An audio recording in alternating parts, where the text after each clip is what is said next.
They hoped that their men would return home in time to protect them should the Soviets enter their village. Oma became especially concerned for her oldest daughter, a pretty, wide-eyed, raven-haired 17-year-old. My mother, Hanna. By spring, American, British, and Soviet units were rolling into cities, towns, and villages throughout Germany to establish command and order. Oma, like most of the women in Schwaneberg, believing Hitler's denigration that the Russians were a barbaric lot, prayed the Americans or British would take their village. The American commander, General Dwight D. Eisenhower, some noted, even had a German name, which bolstered their hope that the Americans were more like them than the Russians were. Then, one quiet afternoon in mid-May, their wait came to an end. Everyone in the house, and even the neighbors, heard little Kai shriek from the loft upstairs. Her round, pregnant form slowing her, Oma made her way up the staircase of the east wing of the schoolhouse, as her other children, Mani, Clemens, Tilly, and Hanna, bound past her. At the top of the landing, she found her little Kai surrounded by his brothers and sisters, pointing out the small oval window to some trucks in the distance. The family perched at the window in silence, anxiously waiting to catch a glimpse of which army was rolling in. The small convoy of 3 trucks inched closer, then stopped when it reached the edge of the village. Oma watched, her nerves in knots as she braced for a sign. From his window, the mayor unfurled a white sheet.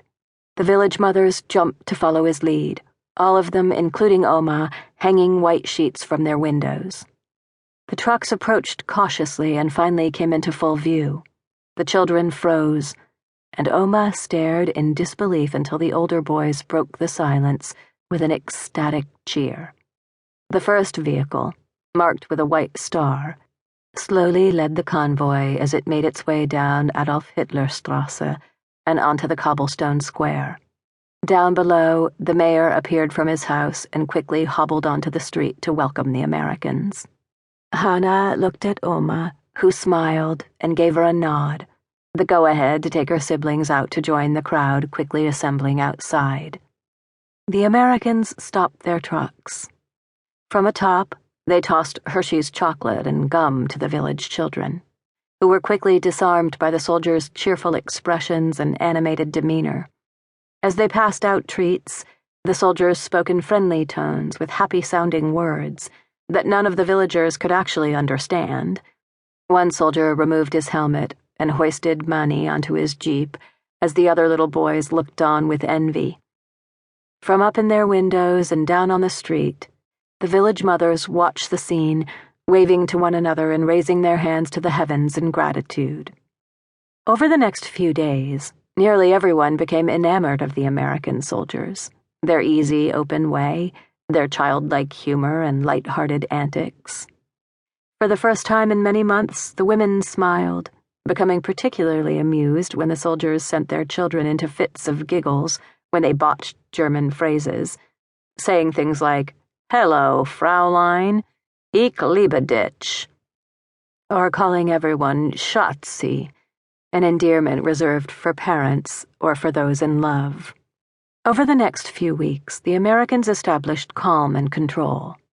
They clowned around a lot, laughing, taking pictures of themselves with some of the village children, even assembling to get a group photograph in front of the Adolf Hitler Strasse sign, which one of them removed afterward to take home as a souvenir.